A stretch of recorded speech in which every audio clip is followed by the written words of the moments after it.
ವರುಷಗಳು ಕಳೆದಂತೆ ಪ್ರಬುದ್ಧಳಾಗುತ್ತಾ ಸಾಗಿದ ಫ್ಲಾರೆನ್ಸಳಲ್ಲಿ ಮೂಡಿದ ಅನೇಕ ಸಾಮಾಜಿಕ ಸುಧಾರಣಾ ಚಿಂತನೆಗಳ ಬಗ್ಗೆ ಹಿಂದಿನ ಸಂಚಿಕೆಯಲ್ಲಿ ತಿಳಿದೆವು. ಅದೇ ಸಂದರ್ಭದಲ್ಲಿ ರಷ್ಯಾ ಮತ್ತು ಟರ್ಕಿ ದೇಶದ ನಡುವಿನ ಕ್ರಿಮಿಯಾ ಯುದ್ಧದಲ್ಲಿ ಭಾಗವಹಿಸಿದ ಬ್ರಿಟಿಷ್ ತುಕಡಿಗೆ ಅಪಾರ ಸಂಖ್ಯೆಯಲ್ಲಿ ಸಾವು ನೋವುಗಳು ಸಂಭವಿಸಲು ತೊಡಗಿದವು. ಆಗ ಯುದ್ಧದಲ್ಲಿ ಅಳಿದುಳಿದ ಸೈನಿಕರ ಶುಶ್ರೂಷೆಗೈಯಲು ಅನೇಕ ದಾದಿಯರ ಅಗತ್ಯ ಕಂಡುಬಂದಿತ್ತು. ಇದರಲ್ಲಿ ಫ್ಲಾರೆನ್ಸಳು ಹೇಗೆ ಬಹುಮುಖ್ಯ ಪಾತ್ರ ವಹಿಸಿದಳು ಎಂಬ ಬಗ್ಗೆ ಈ ಸಂಚಿಕೆಯಲ್ಲಿ ನೋಡೋಣ. ಎಲ್ರಿಗೂ ನಮಸ್ಕಾರ. ನಾನು ಆಗುಂಬೆ ನಟರಾಜ್. ಎಲ್ಲರಿಗೂ ಗೊತ್ತಿದೆ, ರಷ್ಯಾ ದೇಶ ಟರ್ಕಿ ದೇಶದ ಮೇಲೆ ಯುದ್ಧ ಸಾರ್ತದೆ. ಅದು ಯುದ್ಧ ಯಾಕೆ ಸಾರ್ತದೆ ಅನ್ನೋದ್ರೆ, ಟರ್ಕಿ ಅದು ಆಟೋಮನ್ ಎಂಪೈರ್ ಅಂತ ಹೇಳ್ತೀವಲ್ಲ, ಅದೇನಾಯಿತು, ಈ ಸ್ಲಾವ್ ಜನಾಂಗದವರು, ಸ್ಲಾವ್ ಜನಾಂಗ ಅಂತ ಯುರೋಪ್ನಲ್ಲಿದೆ. ಪಶ್ಚಿಮ ಯುರೋಪ್ನಲ್ಲಿರೋರೆಲ್ಲ ಬೇರೆ, ಅವರು ಸ್ಲಾವ್ಸ್ ಅಲ್ಲ, ಅವರು ಇಂಡೋ ಜರ್ಮನಿಕ್ ಜನಾಂಗಕ್ಕೆ ಸೇರಿದವರು. ಅವ್ರವ್ರಿಗೂ ಆಗೋದೇ ಇಲ್ಲ. ಸ್ಲಾವ್ಸ್ ಅಂದರೆ ಸ್ಲೇವ್ಸ್ ಅಂತ ಅರ್ಥ ಬರ್ತದೆ. ಅವ್ರನ್ನೆಲ್ಲ ಒಳ್ಳೆ ಗುಲಾಮರ ಥರನೇ ಟ್ರೀಟ್ ಮಾಡ್ತಾ ಇದ್ರು. ಅವ್ರನ್ನ ಅವರೆಲ್ಲ ಇದ್ದಿದ್ದ ದೇಶನೆಲ್ಲ ಇವರು ಮುಕ್ಕಾಲೆಲ್ಲ ಇವರು ಆಕ್ಷೇಪ ಮಾಡ್ಕೊಂಡ್ರು. ಆಟೋಮನ್ ಎಂಪೈರ್ ಟರ್ಕಿ ಬಲ್ಸಲ್ಲಿ ಆಯಿತು. ರಷ್ಯಾ ತುರ್ಕಿ ಅಗೇನ್ಸ್ಟು ಯುದ್ಧ ಸಾರ್ಬಿಡ್ತದೆ. ಇಂಗ್ಲೆಂಡ್ಗೆ ಏನಾಗೋಯ್ತು ಅಂದರೆ, ರಷ್ಯಾ ಅಕಸ್ಮಾತ್ ತುರ್ಕಿನ ಸೋಲಿಸ್ಬಿಟ್ಟು ಆಕ್ಯುಪೈ ಮಾಡಿಕೊಂಡು ಹೆಬ್ಬಾಗಲ್ ತೆಗೆದಂಗೆ ಆಗ್ಬಿಡ್ತದೆ. ಅವರು ಕ್ಲೀನಾಗಿ ಬ್ಲ್ಯಾಕ್ ಸೀಯಿಂದ ಬಂದು ಮೆಡಿಟರೇನಿಯನ್ ಸೀಗೆ ಬಂದ್ಬಿಟ್ಟು, ಅಲ್ಲಿಂದ ಬಂದು ಈಜಿಪ್ಟಿಗೆ ಬಂದು, ಅಲ್ಲಿಂದ ರೆಡ್ ಸೀಯಿಂದ ಬಂದ್ಬಿಟ್ಟು ಭಾರತನ ಆಕ್ಯುಪೈ ಮಾಡ್ಕೊಂಡ್ಬಿಡ್ತು ರಷ್ಯಾ. ಅಯ್ಯೋ, ನಮ್ಮ ದೇಶ ಈಗ ಭಾರತ ದೇಶ ಹೋಗ್ಬಿಡ್ತದೆ, ಇಂಡಿಯಾ ಹೋಗ್ಬಿಡ್ತದೆ ಅಂತ ಇಂಗ್ಲೆಂಡ್ಗೆ ತಲೆ ಬಿಸಿ ಶುರು ಆಗ್ಬಿಡ್ತಂತೆ. ಸೊ ಅವ್ರೇನು ಮಾಡಿದ್ರು, ಯುದ್ಧಕ್ಕೆ ಟರ್ಕಿಗೆ ಬೆಂಬಲ ಕೊಡಕ್ಕೆ ಹೋಗಿ ರಷ್ಯಾ ವಿರುದ್ಧ ಅವರು ಯುದ್ಧಕ್ಕೆ ಸೇರ್ಕೊಂಡ್ಬಿಡ್ತಾರೆ. ಸೊ ಆ ಟೈಮ್ನಲ್ಲಿ ಇಂಗ್ಲೆಂಡ್ನಲ್ಲಿ ಏನಿತ್ತು, ಇಂಗ್ಲೆಂಡ್ನ ಸ್ಥಿತಿ ಹೆಂಗಿತ್ತು ಅಂತಂದರೆ, ಆರಾಮಾಗಿದ್ರು, ಯಾವುದು ಯುದ್ಧ ಇರಲಿಲ್ಲ, ಏನೂ ಇರಲಿಲ್ಲ, ಬಲವಾದ ಒಂದು ಸೈನ್ಯ ಆಗಿರಲಿಲ್ಲಂಥದ್ದು. ಸೊ ಆದರೆ ಜನರಿಗೆ ಮಾತ್ರ, ಇಂಗ್ಲೀಷ್ನವ್ರಿಗೆ ಮಾತ್ರ ತಮ್ಮ ಸೈನ್ಯದ ಬಗ್ಗೆ ಭಾಳ ನಮ್ಮದು ಸಾಮ್ರಾಜ್ಯ ಕಟ್ಟಿದವ್ರು ನಾವು, ಎಲ್ಲೆಲ್ಲ ಕಡೆ ಮಾಡಿದ್ದೀವಿ, ನಮ್ಮ ಸೈನ್ಯ ಎಲ್ಲೋದ್ರೂ ಜಯಿಸ್ತದೆ ಅನ್ನೋದೊಂದು ಭಾವನೆ ಇಟ್ಕೊಂಡಿರ್ತಾರಂಥವ್ರು. ಯಾವಾಗ ಅನ್ಟ್ರೈನ್ಡ್ ಆರ್ಮಿ ಇರ್ತದಲ್ಲ, ಅದನ್ನ ತಗೊಂಡೋಗಿ ಈಗ ಯುದ್ಧಕ್ಕೆ ಹಾಕಿದಾಗ ಅವ್ರಿಗೆ ಅಲ್ಲಿ ಯುದ್ಧ ಮಾಡೋದು ಕಷ್ಟ ಆಗ್ಬಿಡ್ತದೆ. ಎಲ್ಲೋದ್ರೂ ಅವರಿಗೆ ಪರಾಜಯ ಆಗ್ಬಿಡ್ತದೆ. ರಷ್ಯನ್ ಆರ್ಮಿ ಒಳ್ಳೆ ಟ್ರೈನ್ಸ್ ಸೋಲ್ಜರ್ಸ್ ಇರ್ತಾರೆ, ಆ ಚಳಿಗಾಲದಲ್ಲೆಲ್ಲ ಚೆನ್ನಾಗಿ ಅವರೆಲ್ಲ ಮಾಡಿರ್ತಾರಲ್ಲ ಆಗ್ತದೆ, ಮೊದಲೇ ಅವರಿಗೆ ಇದಾಗಿರ್ತದೆ. ಅದು ಇವರಿಗೆ ಒಂದು ಕಂಟಕನೇ ಆಗೋಗ್ಬಿಡ್ತದೆ. ತುರ್ಕಿ ಅಧೀನದಲ್ಲಿದ್ದ ರೊಮೇನಿಯಾ ಅನ್ನೋ ದೇಶ ಇದೆಯಲ್ಲ, ಅಲ್ಲಿ ಸಿಲಿಸ್ಟ್ರಿಯಾ ಪಟ್ಟಣವನ್ನು ರಷ್ಯಾದ ಸೈನ್ಯದ ರಕ್ಷಿಸಿಕೊಳ್ಳಲು ಕಳಿಸಲಾಯಿತು ಅಂತ ಹೇಳಲಾಗಿದೆ. ಸೊ ತುರ್ಕಿಯ ಬೊಸಫರಸ್ ದಡದಲ್ಲಿದ್ದ ಸ್ಕುಟಾರಿ ಎಂಬ ಹಳ್ಳಿಯಲ್ಲಿ ಬ್ರಿಟಿಷ್ ಸೈನ್ಯ ಫಸ್ಟ್ ಅಲ್ಲೂ ನೀಡುತ್ತೆ. ಅಲ್ಲಿಂದ ಇಲ್ಲಿ ಇತಿಹಾಸ ಸ್ಟಾರ್ಟ್ ಆಗುತ್ತೆ. ಸ್ಕುಟಾರಿ ಅನ್ನೋದು ಇತಿಹಾಸ ಪ್ರಸಿದ್ಧ ನಗರ ಆಗ್ಬಿಡುತ್ತೆ ಆಮೇಲೆ ಕೊನೆಯಲ್ಲಿ ಅದು ಸ್ಕುಟಾರಿ ಅನ್ನೋದು. ಸೊ 1854 ಜೂನ್ರಲ್ಲಿ ಬ್ರಿಟಿಷ್ ಸೈನ್ಯದ ಇನ್ನೊಂದು ತುಕಡಿ ಬಲ್ಗೇರಿಯಾ ದೇಶದ ರೈವಪಟ್ಟಣವಾದ ಏರ್ನಾ ಎಂಬಲ್ಲಿ ಬಂದು ಇಳಿಯಿತು ಅಂತ ಹೇಳ್ತಾರೆ. ಸರಿ, ಸೈನ್ಯ ಬಂತು ಅಲ್ಲಿ ಸ್ಕುಟಾರಿ ಅನ್ನೋದಲ್ಲಿ. ಅದು ಅಲ್ಲೊಂದು ದೊಡ್ಡ ಬ್ಯಾರಕ್ಸು, ಸೈನ್ಯದ ಬ್ಯಾರಕ್ಸು, ಅದು ತುರ್ಕಿಗೆ ಸೇರಿದವ್ರ ಬ್ಯಾರಕ್ಸಲ್ಲಿ ಇವ್ರಿಗೆ ಬೀಳ್ತು. ಸಹಾಯಕ್ಕೆ ಬಂದಿರ್ತಾರಲ್ಲ ಇಂಗ್ಲೀಷ್ ಸೈನ್ಯ, ಅಲ್ಲಿಗೆ ಇಲ್ಲಿ ಹೇಳ್ಕೊಳ್ಳಪ್ಪ ನೀವೆಲ್ಲ ಅಂತಾರಂತೆ. ಅವರಿಗೆ ಬಂದ ಕೂಡಲೇ ಅಲ್ಲೇನಾಗುತ್ತೆ, ಕಾಲ್ರಾ ಶುರು ಆಗ್ಬಿಡುತ್ತಂತೆ. ಕಾಲ್ರಾ ಶುರು ಆಗ್ತದೆ. ಎಲ್ಲಿ ಅವರು ಸೈನ್ಯದ ಬ್ರಿಟಿಷ್ ಸೈನ್ಯ ಹೋರಾಡೋ ಬದಲು ಬ್ಯಾರಕ್ರನ್ನು ಇದ್ಕೊಂಡೇ ಕಾಲ್ರಾಯಿಂದ ನರಳಿಬಿಟ್ಟು ಸಹಾಯಕ್ಕೆ ಶುರು ಆಗ್ಬಿಡ್ತಾರಂತೆ. ಸೊ ಇದು ಇನ್ನೂ ಒಂದು ಪ್ರಾಬ್ಲಮ್ ಏನಾಯಿತು ಅಂತವ್ರಿಗೆ, ಅಲ್ಲೊಂದು ಸೆದಾಪ್ಸ್ಟೋಪೋಲ್ ಅಂತ ಒಂದು ಹೊಸದಾಗಿ ನಿರ್ಮಿಸಿದ ಬೃಹತ್ ಬಂದರನ್ನು ಆಕ್ರಮಿಸಿಕೊಳ್ಳಲು ಫ್ರೆಂಚ್ ಮತ್ತು ಬ್ರಿಟಿಷ್ ಅಲ್ಲೇ ನುಗ್ಗಿದ್ರಂತೆ. ಎಲ್ಲ ಕಡೆ ನುಗ್ಗೋದಾಯ್ತು. ಎಷ್ಟು ಕಡೆ ನುಗ್ಗಿದ್ರು ಏನಾಯಿದ್ರು ಅವ್ರ ಪರಾಭವನೆ. ಯಾಕೆಂದರೆ ಹೊಸ ದೇಶ, ಹೊಸ ಊರು, ಹೊಸ ಕ್ಲೈಮೇಟು, ಕಾಯಿಲೆ ಎಲ್ಲ ಥರ ಅವ್ರು ಎದುರಿಸ್ಬೇಕಾಗಿ ಬಂದ್ಬಿಡ್ತದೆ. ಅವ್ರು ನೋಡ್ಕೊಳ್ಳೋದು ಬೇಕಲ್ಲ, ಸಾಯ್ತಾರೆ ಅವ್ರನ್ನ, ಸಾವು ಇದು ಕಾಯಿಲೆ ಬಿದ್ದವ್ರಲ್ಲ, ಅವರಿಗೆ ಗಾಯ ಆಗಿ ಮರಣಶೈಲಿರೋರಿಗೆ ಅಂಥವ್ರನ್ನ ನೋಡ್ಕೊಳ್ಳೋಕ್ಕೆ ಜನ ಬೇಕಲ್ಲ, ಡಾಕ್ಟರ್ಸ್ ಬೇಕಲ್ಲ, ಅವರಿಗೆ ದಾರಿಗಳು ಬೇಕಲ್ಲ. ಆವಾಗ ಗೌರ್ಮೆಂಟು ಇವಳ ನೆನಪಾಗ್ತದೆ, ಫ್ಲಾರೆನ್ಸ್ ನೈಟಿಂಗೇಲ್ ನೆನಪಾಗ್ತದೆ. ಆವಾಗ ಹೇಳ್ತಾರಂತೆ, ನೋಡಮ್ಮ ಈ ಥರ ಆಗ್ಬಿಟ್ಟಿದೆ, ಅಲ್ಲಿ ನೋಡ್ಕೊಳ್ಳೋಕೆ ಯಾರೂ ಇಲ್ಲ, ನಾವು ವಾಪಸ್ ಅವ್ರನ್ನೆಲ್ಲ ಕರ್ಕೊಂಡು ಹಡಗಿನಲ್ಲಿ ಕರ್ಕೊಂಡ್ಬರ್ಬೇಕು, ಇನ್ನೂ ಕಷ್ಟ ಆಗ್ತದೆ, ದಾರಿಲೇ ಎಲ್ಲ ಸತ್ತೋಗ್ಬಿಡ್ತಾರೆ, ಅಲ್ಲೇ ನಾವು ಹೋಗಿ ಔಷಧೋಪಚಾರ ಕೊಟ್ಬಿಟ್ಟೆ ಬದುಕೊಳ್ಬೋದು. ಸೊ ನೀವು ಹೋಗ್ತೀಯಾ, ನಿಮ್ಗೆ ಎಲ್ಲ ಥರ ನಿಮ್ಗೆ ಏನೇನು ಬೇಕೋ ಸೌಕರ್ಯ ನಾವು ಮಾಡ್ಕೊಡ್ತೀವಿ, ನೀನು ಅಲ್ಲಿ ಹೋಗ್ಬಿಟ್ಟು ಒಂದು ತಂಡ ತಗೊಂಡೋಗು, ನಿನ್ಗೆ ಯಾರು ಬೇಕೋ ಅವ್ರನ್ನೆಲ್ಲ ತೊಗೊಂಡು ಹೋಗ್ಬಿಟ್ಟು ನೀನು ಅಲ್ಲಿ ಹೋಗಿ ಅವ್ರನ್ನ ನೋಡ್ಕೋ, ಬ್ರಿಟಿಷ್ ಸೈನ್ಯ ಅಲ್ಲಿರೋ ಹಾಸ್ಪಿಟ್ಲ್ ಓಪನ್ ಮಾಡೋ ಆ ಶಿಬಿರದಲ್ಲಿ ನೀವು ಅಂತ ಒಂದು ಆಫರ್ ಮಾಡ್ತಾಳಂತೆ. ಇವಳು ಒಪ್ಕೋತಾಳಂತೆ. ಒಪ್ಕೊಂಡ್ಬಿಟ್ಟು ಅಲ್ಲಿಗೆ ಹೋಗ್ತಾಳೆ. ಆ ಹೋಗುವಾಗಲೇ ಅವಳಿಗೆ ಭಾಳ ಕಷ್ಟ ಆಗ್ಬಿಡ್ತದೆ.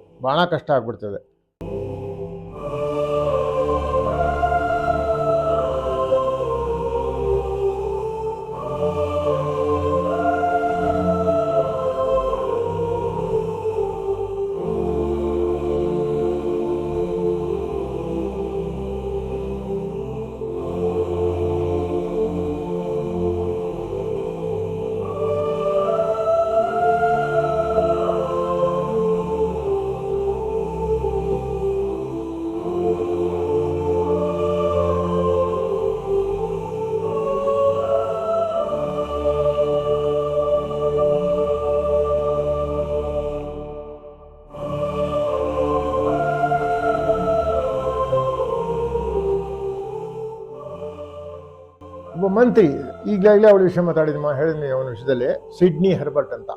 ಅವನು ಈ ವಿಷಯಕ್ಕೆ ಸ್ವಲ್ಪ ಪರಿಹಾರ ಕಂಡುಕೊಳ್ಳೋಕ್ಕೆ ಇಂಗ್ಲೆಂಡಿಂದನೇ ಒಂದು ತಂಡನ, ಯಾಕೆ ನರ್ಸ್ಗಳ ತಂಡನ ಅಲ್ಲಿ ಕಳಿಸ್ಬಾರ್ದು, ಅಲ್ಲಿಂದ ವಾಪಸ್ ಇಲ್ಲಿ ಕರ್ಕೊಂಬಂದು ಇವರಿಗೆಲ್ಲ ಶಿಕ್ಷೆ ಕೊಡಬಾರ್ದು, ಅಲ್ಲೇ ನಾವು ಕಳಿಸೋದು ಅಂತೇಳಿ ಅವಳು ಜ್ಞಾಪಕ ಬರುತ್ತೆ. ಫ್ಲೋರೆನ್ಸ್ ನೈಟಿಂಗೇಲ್ ಹೇಗಿದ್ರು ಪ್ರಸಿದ್ಧಿ ಪಡೆದಿದ್ದಾಳೆ, ಅವಳಿಗೆ ಶಿಕ್ಷಣ ಸಿಕ್ಕಿದೆ. ಟುಟಾರಿನಲ್ಲಿ ಆಸ್ಪತ್ರೆ ಇದೆ ನಮ್ಮದು, ಅಲ್ಲಿ ನಿನಗೆ ಸೂಪರ್ಡೆಂಟ್ ಆಗಿ ಆಡಳಿತಕಾರ ಹುದ್ದೆ ನೀಡ್ತೀವಿ, ನಿನಗೆ ಏನೇನು ಬೇಕೋ ಸ್ವಾತಂತ್ರ್ಯ ನೀಡ್ತೀವಿ, ನೀನು ದಯವಿಟ್ಟು ಹೋಗು ಅಂತೇಳಿ ಅವಳಿಗೆ ನಿವೇದಿಸ್ತಾನಂತೆ. ನೋಡಿಕೊಂಡು ಓದ್ಕೊಂಡು ಎಲ್ಲ ಮಾಡ್ಕೊಂಡು ಅವಳಿಗೆ ಆಸೆ ಆಗ್ತದೆ, ಒಪ್ಕೋತಾಳಂತೆ. ಆಯಿತು ನಾನು ಹೋಗ್ತೀನಿ ಅಂತ ಒಪ್ಕೋತಾಳೆ. ಸೊ ದಾದಿಯರ ಸಂಖ್ಯೆ 40 ಜನ ತಗೊಂಡು ಅವಳು ಹಾಗೂ ಹೀಗೂ ಮಾಡಿ ಕಷ್ಟಪಟ್ಟು, ಅದೊಂದು ದೊಡ್ಡ ಕಥೆನೇ. ಅವಳು ಹೇಗೆ ಹಡಗಿನಲ್ಲಿ ಹೋಗೋವಾಗಲೇ, ಯಾಕೆಂದರೆ ದಾದಿಯರು ಅಂತ ಕರ್ಕೊಂಡು ಹೋದ್ರಲ್ಲ, ಅವರಲ್ಲೂ ಕೂಡ ಎಲ್ಲ ಕುಚೇಷ್ಟೆ ಮಾಡೋರು ಇರ್ತಾರಂತೆ.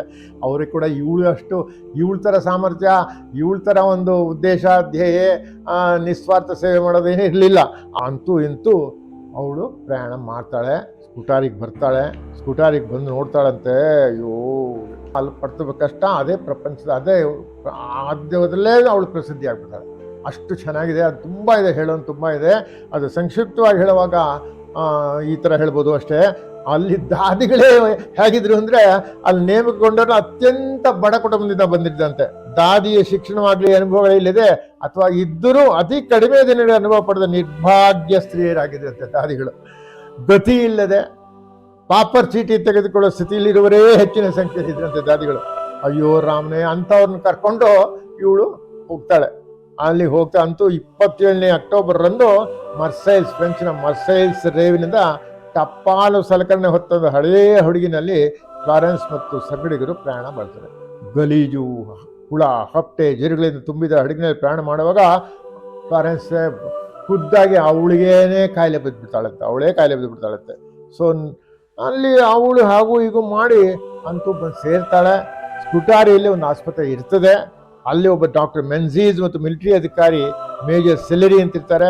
ಅವರೆಲ್ಲ ಬಂದು ಇಳಿದಾಗ ಇವರೆಲ್ಲ ಬಂದಾಗ ಅವಳಿಗೆ ಸ್ವಾಗತಿಸ್ತಾರಂತೆ. ಇಲ್ಲಿ ಅವನು ಸ್ವಾಗತಿಸಿದ ಹೇಗೆ ಅಂತಂದರೆ, ಇಲ್ಲಿ ಪ್ರವೇಶಿಸುವ ನೀವೆಲ್ಲರೂ ಆಸೆಗಳನ್ನು ತ್ಯಜಿಸಿ ಒಳಗೆ ಬನ್ನಿರಿ ಅಂತ ಸ್ವಾಗತ ಮಾಡ್ತಾರಂತೆ.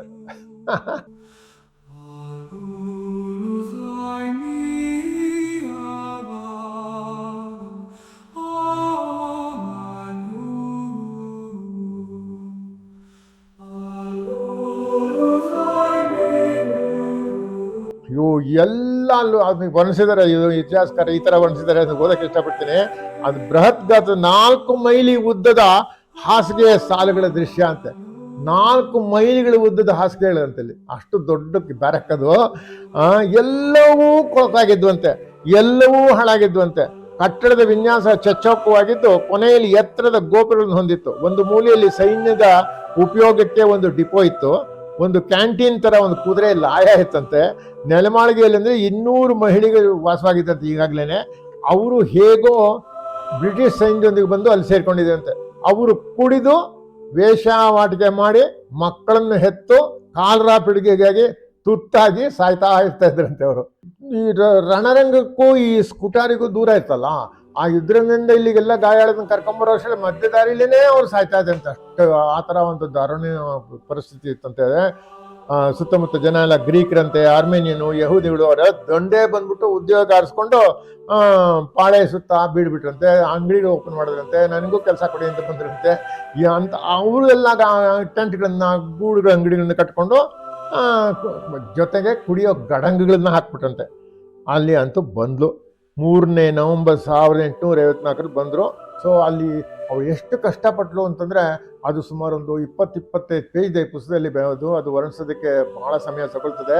ಅಂದರೆ ಸಂಕ್ಷಿಪ್ತಲ್ಲಿ ಹೇಳೋದಾದರೆ, ಅಲ್ಲಿ ಅವಳಿಗೆ ಪಡಬಾರದ ಕಷ್ಟಪಟ್ಬಿಟ್ಲು. ಔಷಧ ಸಿಗ್ತಾ ಇರಲಿಲ್ಲ, ಔಷಧ ಬರಬೇಕಾದ್ರೆ ದೂರದ ಕಡೆಯಿಂದ ಬರಬೇಕಿತ್ತು. ಅಲ್ಲಿ ವೈದ್ಯಾಧಿಕಾರಿ ಕೂಡ ಅವಳಿಗೆ ಸರಿಯಾಗಿ ಕೋಆಪರೇಷನ್ ಕೊಡಲಿಲ್ಲ, ಮಲ್ಕೊಳ್ಳೋಕೆ ಸ್ಥಳ ಇರಲಿಲ್ಲ, ಎಲ್ಲ ಥರ ಅವಳು ಅನುಭವಿಸ್ಬಿಟ್ಲು. ಅಲ್ಲಿ 24 ಗಂಟೆ ಸೇವೆ ಮಾಡ್ತಾಳೆ. ಅಲ್ಲಿ ಸೈನಿಕರು ಬಂದು ಅಲ್ಲಿ ಸಾಯ್ತಾ ಇರೋರು ಅಥವಾ ಗಾಯ ಪಟ್ಟಿರೋರು ಬಂದು ಅಲ್ಲಿ ಮಲ್ಕೊಂಡಿರುವಾಗ 24 ಗಂಟೆ ರಾತ್ರಿ ಕೂಡ, ಅವಾಗಿನ ಎಲೆಕ್ಟ್ರಿಸಿಟಿ ಇರಲಿಲ್ಲ, ಗಂಧೀಲ್ ದೀಪ ಇಟ್ಕೊಂಡು ಲೇಡಿ ವಿತ್ ಅ ಲ್ಯಾಂಪ್ ಅಂತ ಅವಾಗಲೇ ಅವಳದು ಹೆಸರಾಗ್ತದೆ.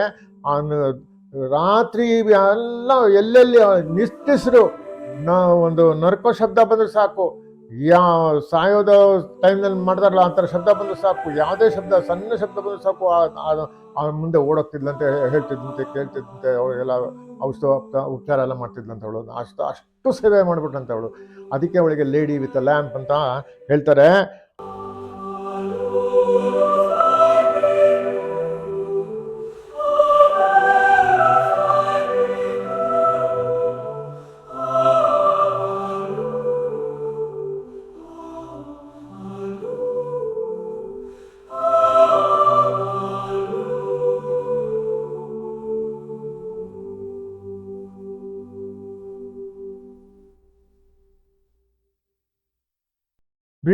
ಕ್ರಿಮಿಯಾ ಯುದ್ಧದಲ್ಲಿ ಬ್ರಿಟಿಷ್ ಸೈನ್ಯ ಸೋತಿದ್ದು ರಷ್ಯನ್ನರ ವಿರುದ್ಧ ಹೋರಾಡಿ ಸೋಲಾಗಿರಲಿಲ್ಲ ಎಂದು ಹೇಳಿದ್ದಾರೆ ವಿಮರ್ಶಕರು. ಯಾಕಂದರೆ ಬ್ರಿಟಿಷ್ ಸೈನಿಕರು ಕಾಲ್ರಾ ಮತ್ತು ಇನ್ನಿತರ ಕಾಯಿಲೆಗಳಿಂದ ನರಳಿ ಸಾವಿರಾರು ಸಂಖ್ಯೆಯಲ್ಲಿ ಸಾವಿಗೀಡಾದರು. ಕಾಲ್ರಾ ಪಿಡುಗಿನಿಂದ ಕೆಲವರು ಸತ್ತರೆ, ಕೆಲವು ಹಸುವಿನಿಂದ ಮತ್ತು ಚಳಿಗಾಲ ಕೆಟ್ಟ ಹವೆಗಳಿಂದ ಪ್ರಾಣ ತೆತ್ತರು. ಜ್ವರ, ಹಸುವು, ನಿರ್ಗತಿಗಳಾಗಿ ಅಳೆದುಳಿದ ರೋಗಿಷ್ಠ ಸೈನಿಕರನ್ನು ಸ್ಕೂಟಾರಿಯ ಬ್ಯಾರಕ್ ಆಸ್ಪತ್ರೆಗೆ ತಂದರೆ ಅಲ್ಲಿನ ಅಸ್ವಚ್ಛತೆ, ಕೊಳಚೆ, ಸಾಕಷ್ಟು ಆಹಾರದ ಕೊರತೆಯಿಂದ ಅವರು ಅಸುನೀಗಿದರು. ಜನವರಿ ಮತ್ತು ಫೆಬ್ರವರಿ 1855 ಸುಮಾರಿಗೆ ಬ್ಯಾರಕ್ ಆಸ್ಪತ್ರೆಯಲ್ಲಿ ದಾಖಲಾದ ಸೈನಿಕರ ರೋಗಿಗಳ ಸಂಖ್ಯೆ 2349 ಆಗಿತ್ತು. ಅವರಲ್ಲಿ 2315 ರೋಗಿಗಳು ಅದೇ ಸಮಯದಲ್ಲಿ ಸಾವಿಗೀಡಾದರು ಅಂತ ಲೆಕ್ಕ ಕೊಟ್ಟಿದ್ದಾರೆ. ಇದು ಒಂದು ಅಂದಾಜಾಗಿದ್ದು ಸತ್ತವರ ಸಂಖ್ಯೆ ಇನ್ನೂ ಹೆಚ್ಚಾಗಿತ್ತು. ಎಲ್ಲ ಥರದಲ್ಲೂ ಫ್ಲೋರೆನ್ಸ್ ನೈಟಿಂಗೇಲ್ ಸ್ಕೂಟಾರಿನಲ್ಲಿ ತನ್ನ ಒಂದು ಚಾಕಚಕ್ಯ ತೋರಿಸಿದ್ಲು, ಮೇಧಾವಿತನ ತೋರಿಸಿದ್ಲು. ಔಷಧ ಪರ್ಚೇಸ್ ಮಾಡೋದಲ್ಲಾಗಲಿ ಅಥವಾ ಅವರಿಗೆ ಹಾಸಿಗೆ, ಬೆಡ್ಡು, ಇದು ಏನು ಮತ್ತು ಊಟ ಉಪಚಾರದಲ್ಲಿ ಎಲ್ಲ ಮಿತಿಮೀರಿದ ಒಂದು ಖರ್ಚಾದ್ರೂ ಸಿಡ್ನಿ ಅವನ ಮಿನಿಸ್ಟ್ರು ಒಪ್ಕೊಂಡು ಕಳಿಸ್ತಾ ಇದ್ದ. ಅಲ್ಲಿ ಲಂಡನ್ನಿಂದ ಬರ್ತಾಯಿತ್ತು. ಅವಳಿಗೆ ಎಷ್ಟೇ ಅಪೋಸ್ ಮಾಡಿದ್ರು, ಯಾರೇ ಅಪೋಸ್ ಮಾಡಿದ್ರು, ಅಲ್ಲಿ ಮಿಲಿಟರಿ ಅಧಿಕಾರಿಗಳೆಲ್ಲ ಅಪೋಸ್ ಮಾಡ್ತಾಯಿದ್ರು. ಇವರಿಗೆಲ್ಲ ಮೀರಿ ಖರ್ಚು ಮಾಡ್ತಾಳೆ, ಇವಳು ಒಳ್ಳೆ ಡಿಕ್ಟೇಟರ್ ಥರ ಕೆಲಸ ಮಾಡ್ತಾಳೆ, ನಮ್ಮ ಮಾತು ಕೇಳಲ್ಲ ಅಂತ ಹೇಳ್ತಾ ಇದ್ರು ಕೂಡ ಇವಳು ಅದನ್ನೆಲ್ಲ ಮೀರಿ ಯೋಧರಿಗೆ, ಸಾಯ್ತಾ ಇರೋರಿಗೆ ಏನೇನು ಬೇಕೋ ಅದು ಎಲ್ಲ ಮಾಡಿಕೊಂಡು ಅದ್ರ ವಿರುದ್ಧ ತುಂಬ ಕೊಟ್ಟಿದ್ದಾರೆ. ಪೇಜಸ್ ತುಂಬ ಇದೆ, ಅದನ್ನು ಹೇಳೋಕ್ಕೆ ಇಷ್ಟಪಡಲ್ಲ, ಜಾಸ್ತಿ ಇದೆ ಅದು. ಅವರ ಇತಿಹಾಸಕಾರ ಏನು ಹೇಳ್ತಾರೆ ಅಂದರೆ, ಯೋಧರೆಲ್ಲ ಅವಳನ್ನು ಆರಾಧನೆ ಮಾಡೋಕ್ಕೆ ಮಾಡಿಬಿಟ್ಟಂತೆ, ಆರಾಧಿಸರು. ಅವಳು ನಮ್ಮನ್ನು ಹಾದು ಹೋಗುವುದು ನೋಡುವುದೇ ಒಂದು ಸುಖಾನುಭವ ಆಗಿತ್ತು ಅಂತ ವರ್ಣಿಸಿದ್ದಾರೆ. ಅಂದು ಒಬ್ಬ ಯೋಧ ತನ್ನ ಪದದಲ್ಲಿ ಬರೆದಿರ್ತಾನಂತೆ, ಅವಳು ಒಬ್ಬನನ್ನು ಮಾತನಾಡಿಸಿದರೆ ಇನ್ನೊಬ್ಬನಿಗೆ ತಲೆಯಾಡಿಸಿ ಮತ್ತು ಹಲವಾರು ಜನರಿಗೆ ನಸುನಗು ನೀಡುವಳು. ಆದರೆ ಎಲ್ಲರಿಗೂ ಇದನ್ನು ಮಾಡುವ ಹಾಗೆ ಇರಲಿಲ್ಲ. ನಾವು 100 ಜನರು ಮಲಗಿದ್ದೆವು, ಆದರೆ ನಾವು ಅವಳ ನೆರಳನ್ನು ಚುಂಬಿಸಿ ಸುಖವಾಗಿ ಪವಡಿಸುತ್ತಿದ್ದವು. ಇದು ಫೇಮಸ್ ಆಗೋಗ್ಬಿಡ್ತು. They use to love the shadow of Florence Nightingale. ಅವ್ರ ಶ್ಯಾಡೋನೇ ನಾವು ಚುಂಬಿಸ್ಬಿಟ್ಟು ಎಲ್ಲರನ್ನೂ ನೋಡೋಕೆ ಕಷ್ಟ ಆಗ್ತಿತ್ತು, ಎಲ್ಲರನ್ನೂ ನೋಡೋಕ್ಕಾಗ್ತಿತ್ತು. ಅಯ್ಯೋ ನಾನು ನೋಡಲಿಲ್ವಲ್ಲ ಅಂತ ಅವ್ರೇನು ಅಳ್ತಾ ಇರಲಿಲ್ವಂತೆ. We wish to love, we wish to kiss the shadow of that lady. ಆ ಥರ ಬರ್ಕೊಂಡು ಅದು ಫೇಮಸ್ ಆಗೋಗ್ಬಿಡುತ್ತೆ ಮುಂದೆ. ಸೊ ಯುದ್ಧ ಅಂತ್ಯಗೊಂಡ ನಂತರ ಯೋಧರ ಸ್ವದೇಶಕ್ಕೆ ತೆರಳುವವನ್ನ ಅವರ ಅನಾಗರಿಕ ನಡವಳಿಕೆ, ಅಸಭ್ಯತೆ, ಧೂರ್ತತನ, ದುರ್ನಡತೆ ಮುಂತಾದ ಹೀನಗಳನ್ನು ಮೀರುವ ಗಾಂಭೀರ್ಯ, ಮೃದುತನ ಮತ್ತು ಮಹಿಳೆಯರಿಗೆ ಗೌರವವನ್ನು ಈ ಅಸಹ್ಯರ ರೋಗ ಸಾವು ನೋವುಗಳ ಮಧ್ಯದಲ್ಲಿ ತೋರ್ಪಡಿಸಿ ತಮ್ಮ ನಿಜವಾದ ಮಾನವೀಯ ಗುಣವನ್ನು ಮೆರೆಸಿ ಫ್ಲೋರೆನ್ಸ್ಳ ಹೃದಯ ಗೆದ್ರಂತೆ.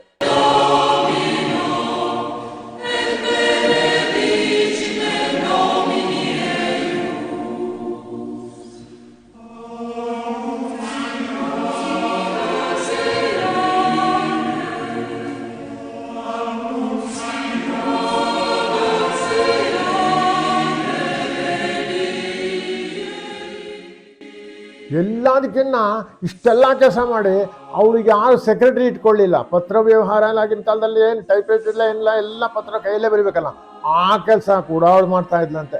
ಅದನ್ನು ಕೂಡ ಮಾಡ್ತಾ ಇದ್ಲು. ಎಲ್ಲ ಅಂಕಿಅಂಶ ತಯಾರು ಮಾಡೋದು, ಎಷ್ಟು ಜನ ಆಸ್ಪತ್ರೆಗಳಿಗೆ ಇದ್ದಾರೆ, ಹೇಗೆ ಗುಣ ಆಯಿತು, ಎಷ್ಟು ಜನ ಸತ್ರು, ಅದೆಲ್ಲ ಅಂಕಿಅಂಶ ಎಲ್ಲ ಮಾಡಬೇಕಲ್ಲ, ಸ್ಟ್ಯಾಟಿಸ್ಟಿಕ್ಸ್ ಎಲ್ಲ ಕೊಡಬೇಕಲ್ಲ, ಅದು ಕೂಡ ಮಾಡಿದ್ಲಂತೆ. ಇಷ್ಟೆಲ್ಲ ಮಾಡಿದಾಗ ಯಾರು ತಾನೇ ಚೆನ್ನಾಗಿರೋಕ್ಕಾಗತ್ತೆ, ಯಾರು ತಾನೇ ಆರೋಗ್ಯ ಇರೋಕ್ಕತ್ತೆ? ಕೊನೆಗೆ ಅವಳು ಕೂಡ ಫ್ಲೋರೆನ್ಸ್ ಕೂಡ ಕಾಯಿಲೆ ಬೀಳ್ತಾರೆ. ಕಾಯಿಲೆ ಬಿದ್ದು ಪ್ರಜ್ಞೆನೇ ಹೋಗೋ ಸ್ಥಿತಿ ಬಂದ್ಬಿಡ್ತದಂತೆ. ಆವಾಗ ಆ ಪ್ರಜ್ಞಾಹೀನ ಸ್ಥಿತಿನಲ್ಲಿ ಕೈಯಲ್ಲಿ ಪೆನ್ ಇಟ್ಕೊಂಡ್ಬಿಟ್ಟು ಬರೆಯೋದು, ರಿಪೋರ್ಟ್ ಮಾಡೋದು, ಕ್ಲರ್ಕ್ ಥರ ಕೆಲಸ ಮಾಡೋದು, ಆ ಥರ ಎಲ್ಲ ಮಾಡಿ ಕೂಗಾಡ್ತಿದ್ದಂತೆ. ನಂಗೆ ಅದು ಕೊಡಲಿಲ್ಲ ಇದು ಕೊಡಲಿಲ್ಲ ಅಂತ ಕೂಗಾಡ್ತಿದ್ದಂತೆ. ಅದೊಂದು ತಮಾಷೆ ಆಗಿತ್ತು ಅದಕ್ಕೆ. ಅವಳ ಒಂಥರ ಹುಚ್ಚು ಹವ್ಯಾಸಕ್ಕೆ ಶುರುವಾಯ್ತಂತೆ.